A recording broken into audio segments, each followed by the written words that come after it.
ने ही सगळी बैजवार माहिती स्पष्ट केली आणि प्रकाश शिंदे हे एकनाथ शिंदेचे भाऊच आहेत या संबंधाने सगळे पुरावे कागदपत्र हे आपण मागच्या पत्रकार परिषदेमध्ये दिले। त्यानंतर प्रकाश शिंदे माध्यमांच्या समोर आले आणि म्हणाले, हो ठीक आहे, परंतु मी आता ते हॉटेल ती जमीन माझी नाही। मग आपण त्या जमिनीच्या सातबारा दाखवल्या। त्यानंतर ते म्हणाले की तिथे मी रिसॉर्ट चालवतच नाही, ती काही कमर्शियल प्रॉपर्टी नाही। मग आपण ती प्रॉपर्टी कमर्शियल आहे हे अगदी ऑनलाईन डेमो करून दाखवलं। आता त्यानंतर त्यांनी असं म्हटलं की ही प्रॉपर्टी मी विकलेली आहे। तर काही गोष्टी आपल्याला पहिल्यांदा सांगितल्या पाहिजेत की मुळात प्रकाश शिंदे खोटं बोलत आहेत। ड्रग्सच्या प्रकरणामध्ये आपल्याला कदाचित कल्पना असेल की शाहरुख खानचा मुलगा आर्यन खान याला ड्रग्सच्याच प्रकरणामध्ये अटक झाली होती। ही अटक जेव्हा शाहरुख खानच्या मुलाला झाली त्यावेळेला त्याच्याकडून जे ड्रग्ज जप्त करण्यात आलं होतं ते ड्रग्ज किती होतं साधारणतः, तर त्याच्यामध्ये फक्त 13 ग्रॅम कोकीन होतं।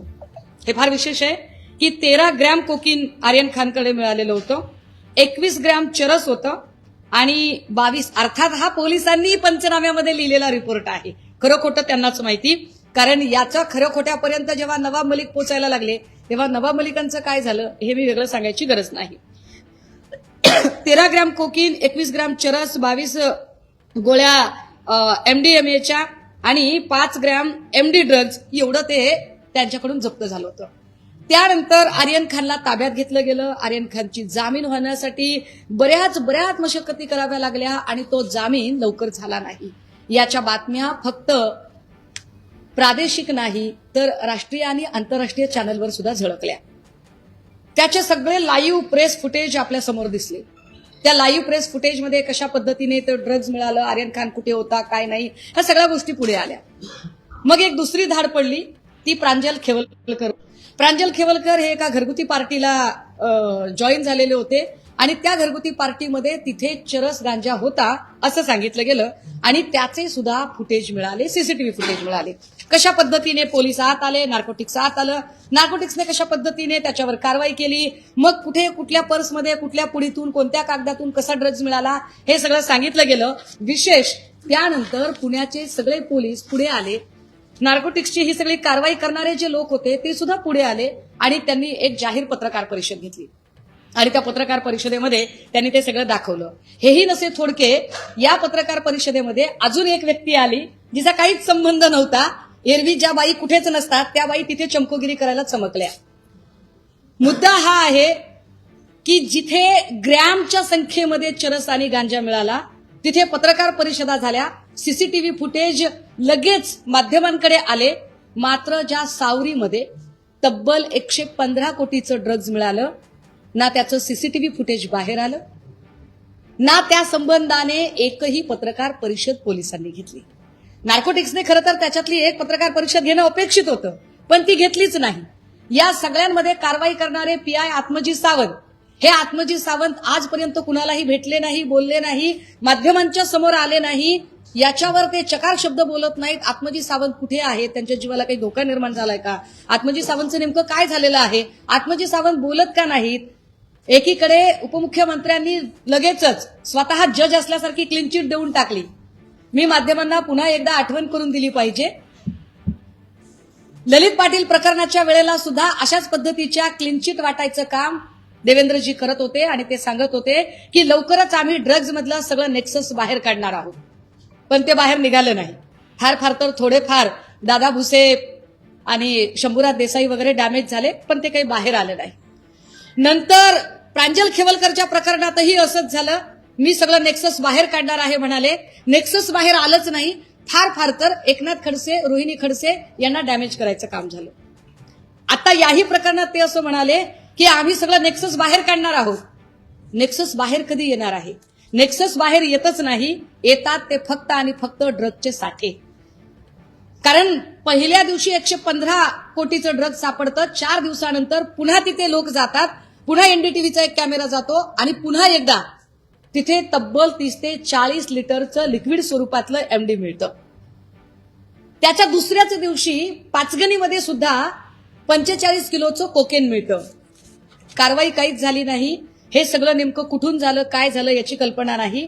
आता जरा मूळ मुद्दा, प्रकाश शिंदे नेमके कोण। प्रकाश शिंदे असं सांगतायत की माझा या सगळ्या प्रकरणाशी संबंध नाही.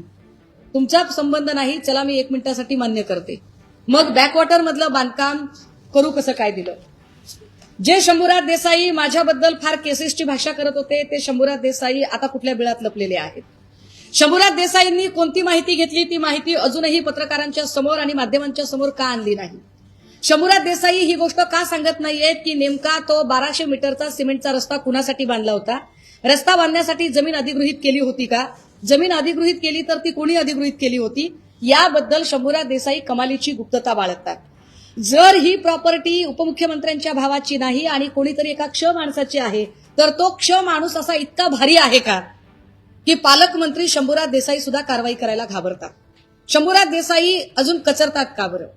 हे सरळ सरळ अनधिकृत बांधकाम आहे जी 7/12 त्या दिवशी प्रकाश शिंदे यांनी दाखवली. ती 7/12 दाखवताना त्यांनी सर्वे नंबर 17 मधली 7/12 दाखवली. मात्र जे बांधकाम आहे ते सर्वे नंबर 13B मधलं बांधकाम आहे.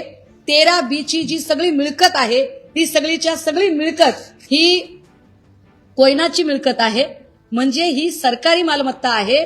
जर ती सरकारी कोयना प्रकल्पाची मिळकत जमीन असेल तर या जमिनीवर बांधकाम करण्याची परवानगी कुणी दिली हा प्रश्न आपण आधी विचारला होता, परत एकदा विचारतोय. ते याच्यासाठी की शंभूराज देसाईंच्या सारखी माणसं जी अत्यंत बोलघेवडेपणा करतात, जी फार मोठमोठ्या गप्पा हाणतात, मात्र पालकमंत्री म्हणून ती झिरो असतात. मी मागेही म्हटलं की पालकमंत्री म्हणून शंभूराज देसाई हे ढ आहेत. कारण पालकमंत्र्याला कळलं पाहिजे आपल्या जिल्ह्यामध्ये नेमकं काय काय आहे. जर त्यांच्या जिल्ह्यामध्ये 105 TMC क्षमतेचं धरण आहे तर या धरणामध्ये बांधकाम कसं अवैध झालं यावरती त्यांनी का बरं अजूनही तोंड उघडलेलं नाही? ओंकार डिगे बघा, शाहरुख खानच्या पोराच्या प्रकरणामध्ये लगेच आर्यन खानला अरेस्ट झाली, आजूबाजूची लोक पण ताब्यात घेतली, पत्रकार परिषदा आणि सगळा त्याची मीडिया ट्रायल झाली. परंतु 115 कोटीचं ड्रग्ज मिळाल्यानंतरही जो स्पॉटला माणूस आहे ओंकार डिगे त्याला अजूनही ताब्यात घेतलं नाही. ओंकार डिगेला पद्धतशीर फरार करून दिलेला आहे का? एकीकडे मुख्यमंत्री असं म्हणतात की आम्ही सगळ्या गोष्टी बाहेर काढणार आहोत. मी वाट बघितली, मुख्यमंत्र्यांच्या कर्तव्यदक्षपणावर माझा विश्वास आहे म्हणून मी थांबले 20-25 दिवस. मला असं वाटलं की ते ओंकार डिगेला आता ताब्यात घेतील, पण ओंकार डिगे फरार झाला. रणजित शिंदे कुठे आहे? जो दरेगावचा सरपंच आहे, युवा सेनेचा तालुका प्रमुख आहे आणि प्रकाश शिंदेचं हॉटेल त्याने चालवायला घेतलं असं प्रकाश शिंदेचा बनाव आहे, तो रणजित शिंदे कुठे आहे? त्या रणजित शिंदेचं नेमकं काय झालं? विशाल मोरेला ड्रगचा मास्टर माइंड असं ठरवण्याचा प्रयत्न होतोय, पण विशाल मोरे ड्रगचा मास्टर माइंड नाही हे आधीच्याच जबाबामध्ये स्पष्टपणे आलेलं आहे. ही रेड स्थानिक असं सांगतात की ही रेड शेडवर पडलीच नाही. हा सगळ्यात मोठा गौप्यस्फोट. ही रेड शेडवर पडलीच नाही, ही रेड रेसॉर्टवर पडली असं स्थानिक सांगतात आणि त्यासाठीच्या अनेक गोष्टी, अनेक पुरावे त्याचे प्रमाण म्हणून आपल्याला सांगता येतील. माझ्या हातात एक बातमी आहे. ज्या मुंबई पोलिसांनी ड्रगच्या रेड प्रकरणामध्ये ही जी रेड केली होती त्याच्यामध्ये जो स्पॉट पंचनामा केला होता, या स्पॉट पंचनाम्यामध्ये पंचांकडून कोऱ्या कागदावर सह्या घेतल्या गेल्या. या का बरं कोऱ्या कागदावर सह्या घेतल्या गेल्या? हे पंच ऑन रेकॉर्ड ऑन कॅमेरा बोलायला तयार होते, मात्र 4 दिवसानंतर या पंचांची तोंड बंद केली गेली. या पंचांवर कुणाची दहशत आहे? उद्या या पंचांच्या जीवाचं काही बरं वाईट झालं तर त्याला जबाबदार कोण आहे? पॉलिटिकल प्रिव्हिलेज जर कुणाला द्यायचा नसेल आणि कुठलीही राजकीय शक्ती जर याच्यामध्ये सामील नसेल तर मग पंचांच्या कोऱ्या कागदावर सह्या झाल्या या एवढ्या मोठ्या गंभीर गोष्टीची दखल अजूनही राज्याचे गृहमंत्री तथा मुख्यमंत्री असणाऱ्या आणि सोकॉल्ड पारदर्शक कारभार चालवणाऱ्या देवेंद्रजींनी अजून ती दखल का घेतलेली नाही? याच्यावर ते का बोलत नाहीत? या प्रश्नांची उत्तरं गृहमंत्री कधीतरी देतील का किंवा पोलीस डिपार्टमेंट देईल का?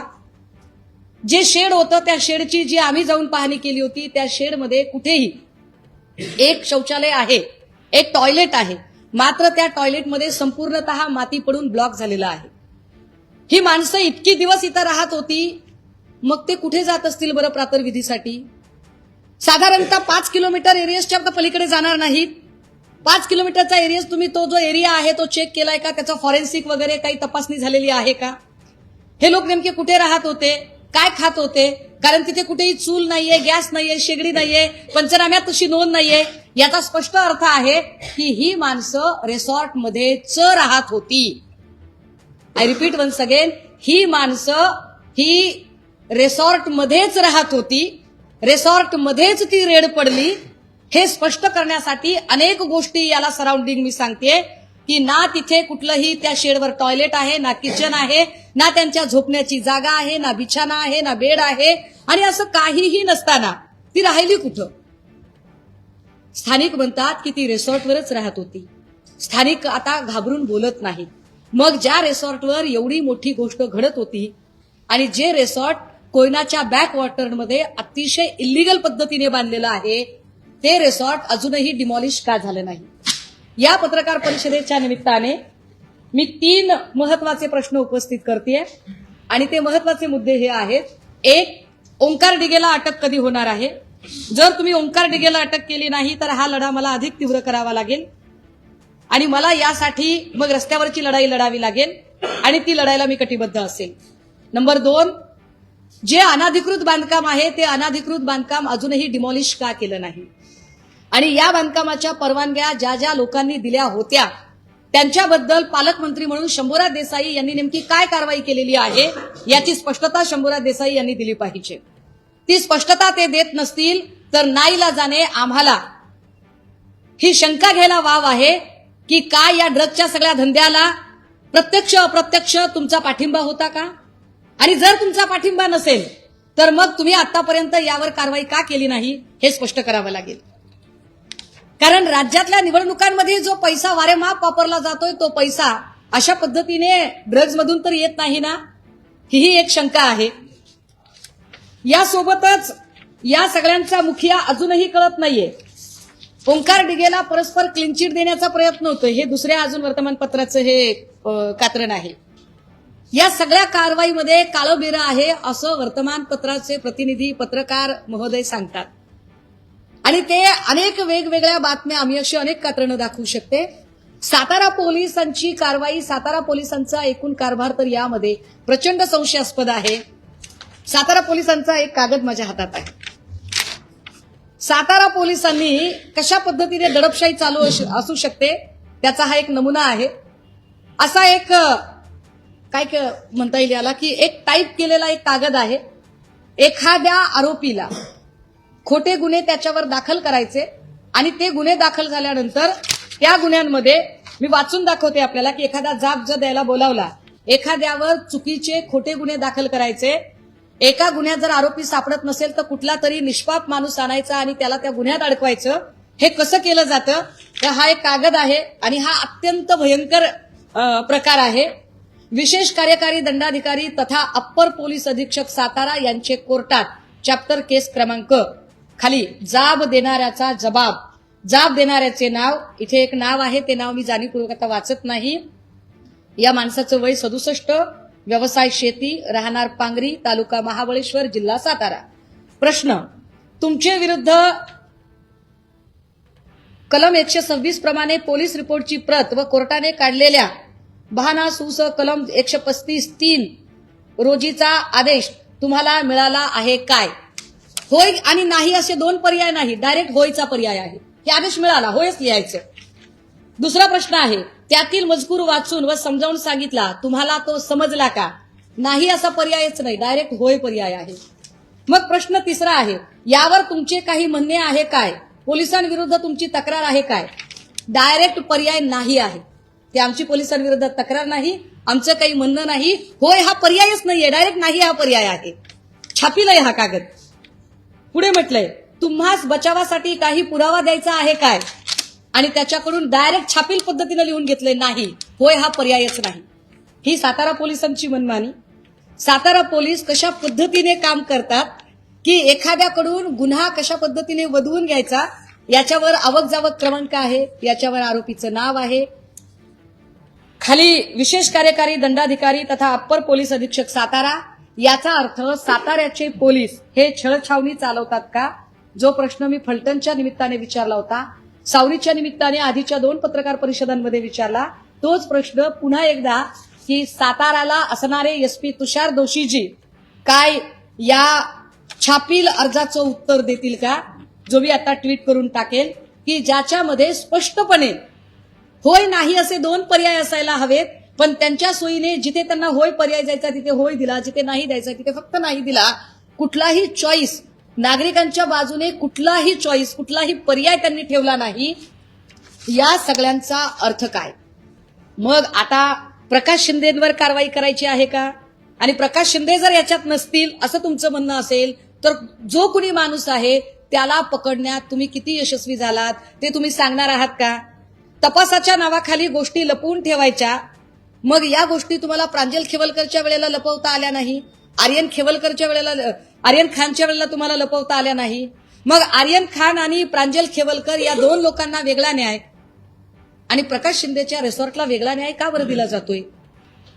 या सगळ्या प्रकरणाची जी काही माहिती असेल, अजूनही संबंधित पोलीस अधिकारी यावर एकदाही माध्यमांच्या समोर येत नाहीत. ओंकार डिगे, रणजित शिंदे यांची अटक अजून राहिलेली आणि बॅकवॉटरमध्ये बांधलेलं रिसॉर्ट, एरवी Kirit Somaiya, so called video specialist Kirit Somaiya वाटेल तिकडे हातोडा घेऊन जेव्हा जातात, तेव्हा हा हातोडा किरीट सोमय्याचा आता त्या सावरीच्या रिसॉर्टकडे जाणार आहे का? आणि तो जाणार नसेल तर सोमय्या, तुम्ही मान्य करा की तुम्ही कठपुतळी बाहुली आहात. तुम्हाला स्वतःचा असा आयक्यू नाही, स्वतःचा असा मेंदू नाही, तुम्हाला स्वतःचे अशी निर्णय क्षमता नाही. तुम्हाला फडणवीस सांगतील तेवढी आणि तेवढीच गोष्ट तुम्ही फक्त आणि फक्त सांगितल्या चाकरीचे आणि दिल्या भाकरीचे आहात. एवढंच काय ते तुमच्या बाबतीत खरं असू शकतं, कारण तुम्ही जिथे खऱ्या अर्थाने अनाधिकृत बांधकाम आहे तिथे तुम्ही पोहोचू शकत नाही. या तीनही मुद्द्यांना घेऊन मी आज आपल्या समोर ही सगळी मांडणी करते. आणि या सगळ्या संबंधाने जर कारवाई झाली नाही तर मला येणाऱ्या दिवसांमध्ये या संबंधाने अमित शहा यांना आमच्या पक्षाच्या सगळ्या खासदारांनी पत्र लिहिलेलं आहे. अमित शहा यांच्याकडून याची चौकशी आणि कारवाई या संबंधाने उत्तर आलेलं आहे. या संबंधाने आम्ही हे ड्रग्ज नेमकं काय आणि याच्या ज्या परवानग्या आहेत बांधकामाच्या आणि रस्त्याच्या, यावर आम्ही लोकायुक्तांना आता पत्र लिहिलेलं आहे. आणि होय, या सगळ्या संबंधाने राज्याच्या मुख्यमंत्र्यांची तथा गृहमंत्र्यांची आम्ही 2 वेळा वेळ मागितली. ती वेळ अजूनही त्यांनी दिलेली नाही. त्यांना वेळ द्यायची नसेल हरकत नाही, पण त्यांनी घेतलेला वेळ भरपूर आहे. आता याच्यावर काय कारवाई केली आणि हा ड्रग्जचा पैसा काय महापालिकेच्या निवडणुकीत असा धुमाकूळ घालणार आहे का, याचं सुद्धा उत्तर त्यांनी द्यावं लागेल.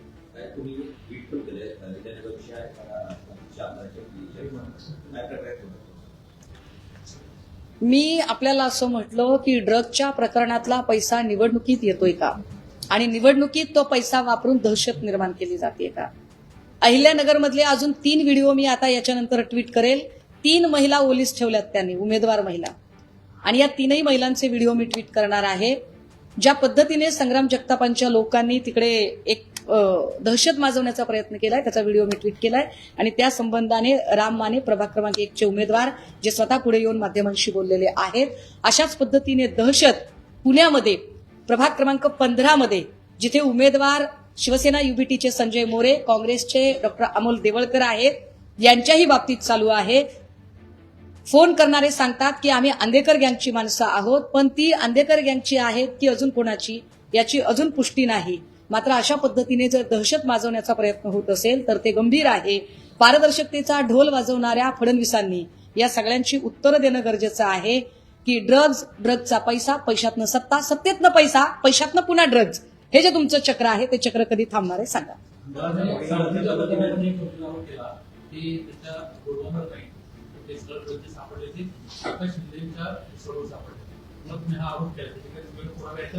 सावरीच्या प्रकरणामध्ये हे ड्रग्ज, हा जो जी रेड आहे ही रेड शेडवर नाही रिसॉर्टवर पडली, हे स्थानिकांचं म्हणणं आहे.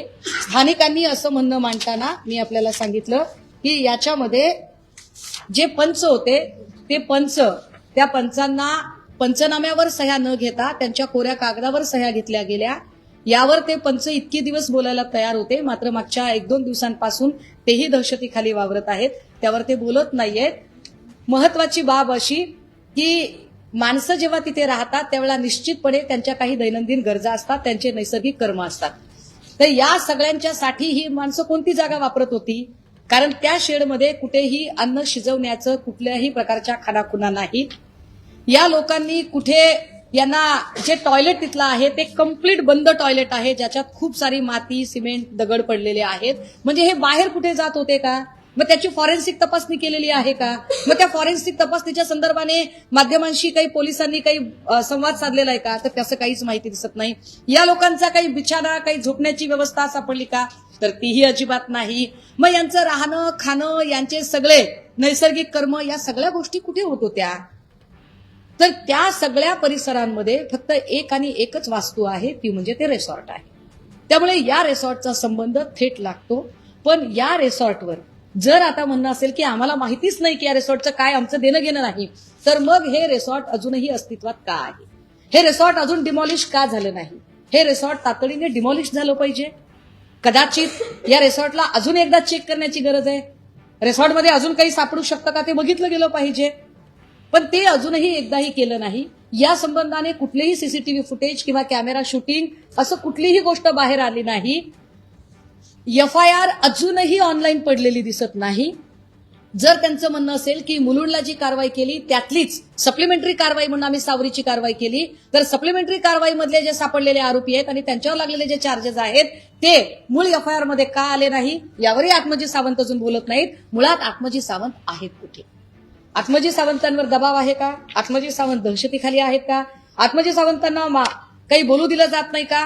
की आत्मजी सावंताकडे काही महत्वाचे व्हिडिओ आहेत? असू शकतात. कारण या सगळ्या प्रकरणाचं पोलिसांनी रेकॉर्डिंग नक्कीच केलं असेल. मग कदाचित आत्मजी सावंतकडे काही महत्वाचे पुरावे आहेत म्हणून त्यांना माध्यमासमोर येऊ दिलं जात नाही का? त्यांच्या जीवाला काही धोका आहे का? मी फार गंभीर प्रश्न उपस्थित करते.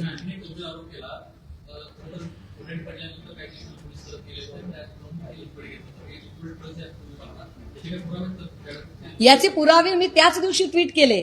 मला वाटतंय की NDTVने त्याच्या संदर्भाने त्यांचे एक प्रतिनिधी तिथपर्यंत पोहोचले. त्यांनी त्या पोलिसांशी चर्चा केली. पोलिसांना विचारलं की तुम्ही इथे का आलेले आहात? ते म्हटले काही नाही, काही पडलंय का ते आम्ही सामान बघण्यासाठी आलेलो आहोत. आणि मग चुकून एक ड्रम राहिलेला आहे. चुकून ड्रम कसा राहू शकतो? जर चुकून ड्रम राहिला असं सातारा पोलिसांचं म्हणणं असेल तर याचा अर्थ असा आहे की आत्मजी सावंत आणि त्यांचे सिनियर या लोकांनी कामात कुचराई केलेली आहे. मग या लोकांना सस्पेंड केलं पाहिजे, या लोकांना डिसमिस केलं पाहिजे. आणि जर या लोकांनी सगळं पुरावे व्यवस्थित सगळं सामान गोळा केलेलं होतं तर नव्याने ड्रम आला कसा? मग सातारा पोलिसांनी जाणीवपूर्वक तिथे तो प्लांट केला का? की पुन्हा एकदा तिथे अजून ते बनतच होतं? फॅक्टरी कदाचित चालूच होती का? नव्याने जर तिथे ड्रम आलेला आहे तर नव्याने ड्रम जर शेडवर तिथे सापडतो आणि शेडवर काहीच नव्हतं तर मग रिसॉर्टवरून पुन्हा तो तिथे आला का? ज्या बॅकवॉटरचा विषय आपण पुन्हा पुन्हा बोलत आहोत, या बॅकवॉटरची आणि एकूण जर भौगोलिक रचना बघितली तर त्या भौगोलिक रचनेत असं लक्षात येतं की पाण्यामध्ये अक्षरशः पाण्यामध्ये बांधकाम आहे. काय जलमार्गे अंमली पदार्थांची तस्करी करण्यासाठी हे बांधकाम केलं गेलं होतं का? हा बांधकाम करण्याचा उद्देश काय होता? कारण त्याची कुठेही सरकार दरबारी नोंद सापडत नाही. त्यामुळे अंमली पदार्थांच्या तस्करीच्या